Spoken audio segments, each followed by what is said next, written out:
Hello dear students, good morning. Welcome to Prakash Kulkarni's English grammar classes. Now in first language SSLC grammar, so there are different items that you have to score marks. So among them, figures of speech is one. But it is not exactly grammar, but it is related to poetic devices, that is literature. Now there are different types of figures of speech the poet employs while writing a poem. Now let us study in this video what is a figure of speech and what are the types of figures of speeches. Come, let's study now. Now this is 10th standard first language English grammar section. The topic is figures of speech. Now, a mode of expression in which words are used in order to add beauty or emotional intensity or to transfer the poet's sense impressions by comparing or identifying one thing with another that has a meaning familiar to the reader. Now, it is a sort of comparison of two things. Now, there are some important figures of speeches. They are simile, metaphor, personification, synecdoche, alliteration, assonance, etc. Now, let us study one by one with examples. The first one is simile. A simile is a comparison between two things that have certain qualities in common. Generally, as or like are used in comparing two things. So, if there is a words like as or as, then you can treat it as a simile. Now you can study the examples here. First one, in dots and pits like the Morse code. Here, like is there, it is in bold words. So therefore, this sentence refers to simile. So this sentence is taken from To a Pair of Saurus Cranes poem. In the second one, love swells like the Solway, but ebbs like its tide. So once again, the word like is used in this poetic lines from Lochinvar poem. Third one, my boat went heaving through the water like a swan, like. So this sentence is taken from The Stolen Boat. This is also example of simile. Next one is, she is as proud as peacock. As proud as a peacock. Here as is employed. By saying as, you can decide it is a simile. And in the fifth sentence, Tipu fought against the British like a tiger. So here Tipu is compared to a tiger. So like is there, therefore this is also simile figure of speech.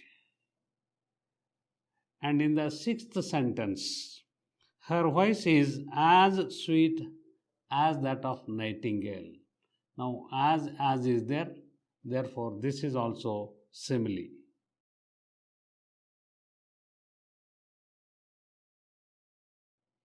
Now coming to second, metaphor. It is a figure of speech in which an implied comparison is made between things, events or actions which are fundamentally unlike or different. Here we do not use as or like. Now, the first sentence, the test of fire makes fine steel. This is a sentence taken from the poem Abraham Lincoln's letter to his teacher. Now, it is a metaphor. Now, second one, my legs are pillars, the body the shrine. Here, this sentence is taken from the temple and the body poem, and here there is no like or as. So it is like this, my legs are like pillars, it becomes a simile. Without like, it becomes metaphor. Next one is, with trembling oars I turned. The stolen boat poem. This is metaphor. Fourth one, the camel is the ship of the desert. Here, the camel is compared to ship. It is a metaphor. In the fifth sentence, Tippu was a tiger. Now, Tippu is compared to a tiger. So, this way, these are all the examples of metaphor, figure of speech. Manoj is the morning star in his family. That means he is the bright member of the family. So, this is a metaphor. Coming to third one, personification. So, personification is giving human traits or qualities, feelings, action or characteristics to non-living objects. That is things, colors, qualities or ideas. So ನಿರ್ಜೀವ ವಸ್ತುಗಳಿಗೆ ಸಜೀವ ವಸ್ತುಗಳೆಂದು ತಿಳ್ಕೊಂಡು poet ಮಾತಾಡ್ತಾನೆ. ಆದ್ದರಿಂದ ಇದಕ್ಕೆ personification ಅಂತ ಕರೀತಾರೆ. First sentence, reluctant sun out from the rim of horizon. So this is a sentence taken from to a pair of Saurus cranes, and it is a personification, the reluctant sun. Second, the night had veiled the pole. So here a sentence from a poison tree. I enclosed her chain, from the stolen boat poem. This is a personification. Now the boat strode after me. So here the boat is treated as a person, therefore it is a personification. Let all the past be dead. This is from Bhutto poem, personification. Next, sixth one, fame shall sound thy praise from sea to sea. This is again a sentence taken from Bhutto. Synecdoche. This is another figure of speech in which a part is represented to the whole, or the whole is represented to the part. For example, England lost by 6 wickets. Here, England means the English cricket team. So, England means not entire England. So, whole of England is a whole and team of England is a part. Therefore, comparison is between part to whole or whole to part. Now, see the examples here. Never put a price tag on his soul. So, this is a synecdoche from Abraham Lincoln's letter to his teacher. Second one is my mouth, less body, from CLM poem written by John Masefield. Next one is soul's face, again CLM poem. Fourth one, I saw new faces in the party. Please remember, faces means not faces, the whole body of persons. Now, all eyes turned in that direction. So, here all eyes means all persons, part to whole. Okay, now next one is, we are going to study about alliteration figure of speech. In alliteration, the repetition of consonant sound usually at the beginning of words placed. Now you can study the examples. First one, 5 found. So F, F. These are two consonants and repeatedly they have come. Therefore, it is alliteration. In the second one, brawn and brain to the highest bidders. Here, BB is repeated. Therefore, it is alliteration from Abraham Lincoln's letters. Next one is fine fellow. Once again, FF is there from Abraham Lincoln's letter to his teacher. The next one is I sunned it with smiles. Now, it with smiles. So here it is sunned and smiles is also you can take into account from a poison tree. It is a alliteration. Sunned and smiles. Okay. Next one is, fifth one is measured motion. MM is repeated from the stolen boat poem. And in the sixth one, down in the darkness, DD. Two consonants are there.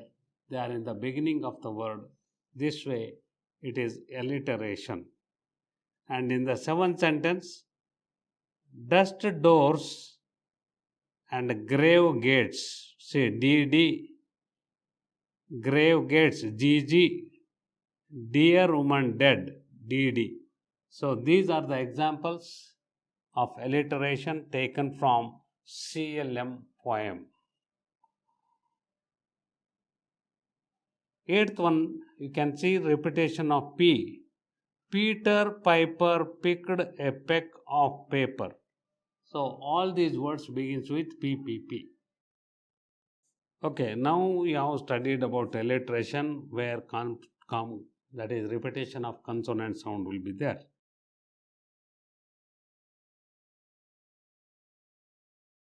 Now let's go to the sixth one, metonymy. So metonymy, it is a Greek word. Metonymia means change of name, figure of speech in which the name of an object or concept is replaced with a word closely related to or suggested by the original, as a crown to mean king. So let us study some examples of metonymy. Now crown means power of the king. The White House, it refers to the American administration. Dish means it is an entire plate of food. Fourth one, the Pentagon, it refers to the Department of Defense and the offices of the US Armed Forces. And fifth one, sword means it is a military force. And coming to seventh one is assonance. Assonance is the repetition of vowels in words that are close together. For example, now inscribed its intensity. I. Here letter I is repeated. Vowels are repeated here. Therefore, they are called assonance figure of speech from To a Pair of Saurus Cranes poem. Now in the second sentence, the light of the fire is sight. So light, I, fire, I, sight. So here repetition of the long sound I is there. Third sentence, go slow over the road. Here the repetition of long O is there. Go slow over road. So repetition of O is there. In the fourth one, for the rare radiant maiden whom the angels named Lenore. So rare and radiant. Repetition here. Okay. Now the next one is, therefore all seasons shall be sweet to thee. So here all shall. So there is a assonance figure of speech. Sixth one, uncertain rustling of each purple curtain. So here uncertain, rustling, purple, curtain, So there is a repetition of sound is there. Therefore, it is assonance.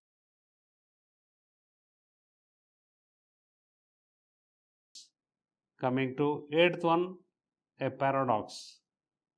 A paradox is a statement that appears at first to be contradictory. Contradictory means opposite in meaning, but upon reflection, then makes sense. Now, a proud neck was humbled. See here, proud and humbled, they are actually opposite in meaning.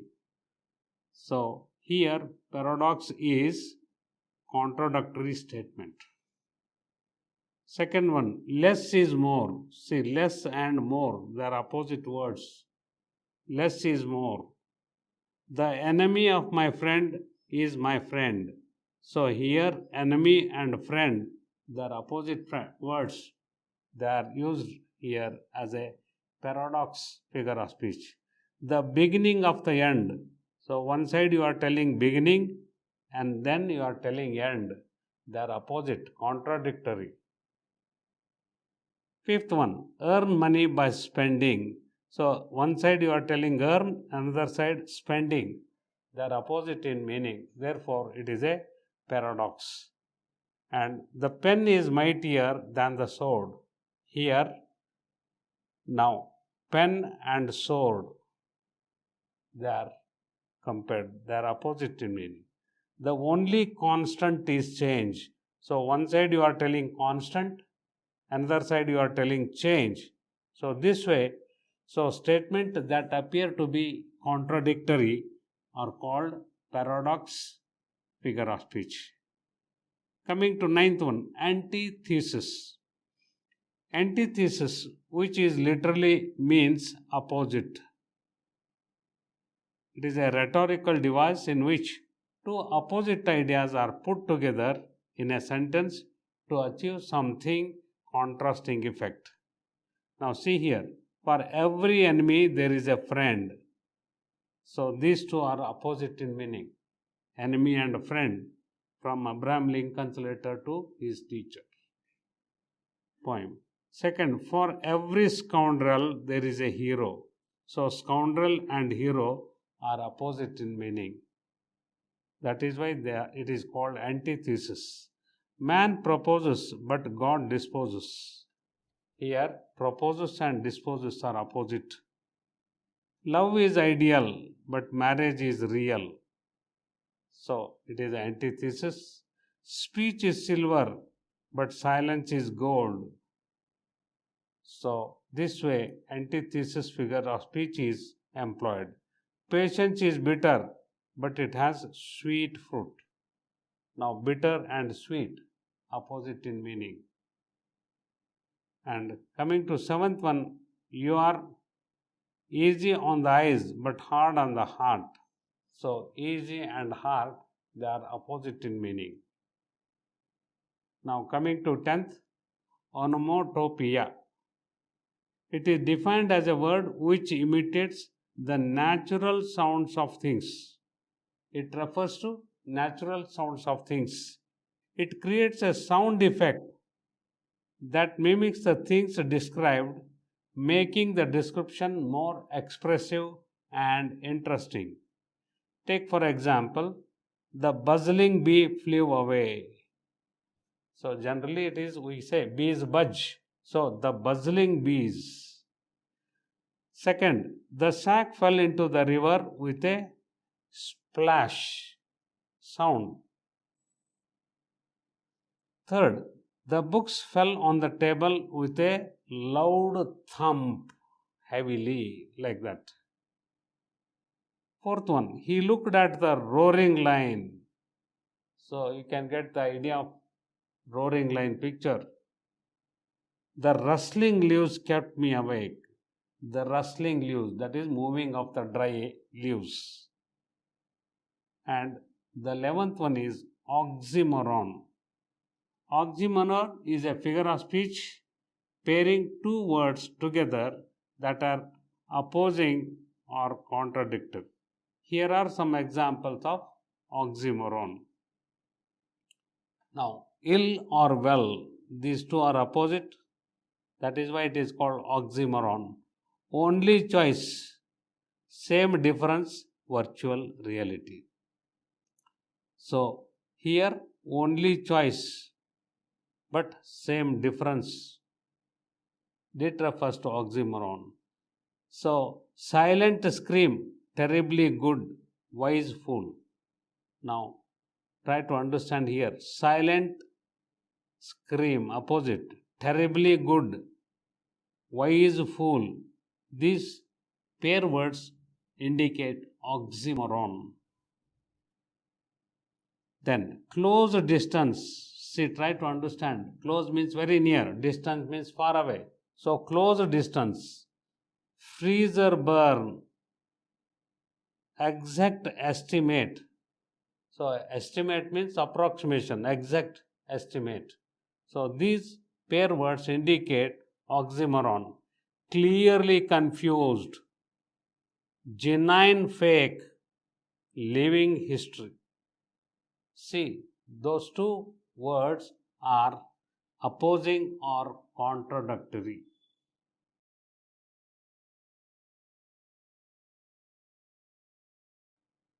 And the 12th one is hyperbole. So it is a figure of speech to make something seem larger or more important than actually is. Now see here the first one. I am so hungry that I can eat a horse. I can eat a horse means lot of food I would like to eat. That is the meaning, not actual meaning of horse. Second, that purse looks like it costs $1 million. So that means meaning is it has lot of money. Purse has lot of money. Third, he feels buried under the mountain of work. Now, buried under the mountain of work means he has got hectic work, more work. Fourth one, I am dying of thirst. So that means I am very thirsty. Fifth one, this suitcase weighs a ton. That means this suitcase is very heavy. I cannot lift it. The meaning is that. So that is told like this. The suitcase weighs a ton. Sixth one, I heard an ear-splitting shriek. That means loud sound. So these are the examples of hyperbole. I am so tired that I could sleep for a week. So that much tired. Okay. Dear students, figures of speeches are related to literature and they are the poetic device. So figure of speech is not a grammar. You have to understand the poem, try to understand meaning of each sentence and follow. So figure of speech they may ask you one or two. There may be a direct question, name the figure of speech or say multiple choice, one of the four. Okay, study well. Have a good day. Let's meet again. Bye, please.